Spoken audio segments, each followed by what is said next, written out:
नमस्कार मित्रांनो, मुरांबा या मालिकेत उद्याच्या भागात असं दाखवलं आहे की रमाला कळालेलं असतं की तिची मुलगी कोण आहे.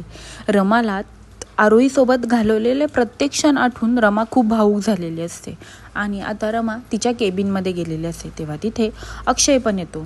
तेव्हा रमा त्याला म्हणते, मिस्टर देवधर, आई कशा आहेत? असं बोलल्यानंतर ना अक्षय म्हणतो, पहिला इतक्या दिवसांनी आम्ही भेटतोय तरी कशी बोलते ही माझ्याशी? आता अक्षय बोलतो, हे काय, भिकेला लागलो आहे, आम्ही रस्त्यावर आलो आहे, म्हणून तर तुमच्या शाळेत कुकचं म्हणून काम करतो आहे. आणि मला जर माहीत असतं ना इथे तू आहेस तर मी इथे तुझं तोंड बघायला पण नसतो आलो. असं बोलल्यानंतर ना रमा म्हणते की तुम्हाला माझं तोंड सारखंच बघायला लागणार नाही, तुम्ही काळजी नका करू.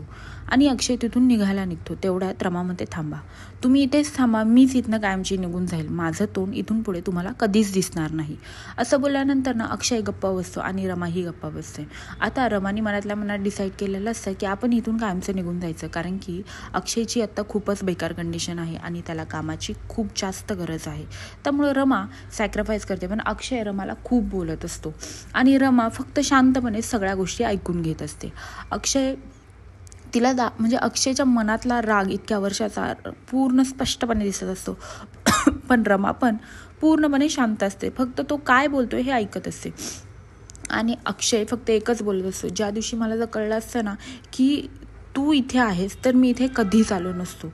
आणि रमा हे सगळं ऐकून फक्त शांत असते. आता रमा ह्या अक्षयची अशी कंडिशन कशी काय झाली याची सगळ्याची चौकशी करेल का? तसंच अक्षय आज पाचगणित कामासाठी का आला आहे, अक्षयची एवढी बेकार कंडिशन कशामुळे झाली, हे सगळं रमा बघेल का? कारण की आत्यानी तिला चांगला शब्द दिलेला असतो की तू जर आयुष्यातनं निघून गेले तर अक्षय उद्ध्वस्त होणार नसतो. पण अक्षय तो उद्ध्वस्त झालेला आहे, आत्यानी तिचा शब्द पाळलेला नसतो. आता रमा काय करेल? तसंच आता इकडे मुकादम घरी गेलेला असतो खूप सारी दारू पिऊन. तेव्हा मुकादम हा इरावतीला म्हणतो, मी कोणामुळे बर्बाद झालो माहिती आहे का? आणि तो कर्णिकांचा तिला बुक्स दाखवतो आणि त्याच्यात रमाचा फोटो असतो आणि तो बोलतो, ही आरके दुसरी तिसरी कोणी नसून आपली रमा आहे. आता इरावतीलाही कळालेलं असतं की रमा नक्की कुठे आहे. आता इरावती काय करेल हे पाहण्यासाठी विसरू नका मुरांबा आणि माझ्या चॅनलला लवकरात लवकर सबस्क्राईब करा. धन्यवाद.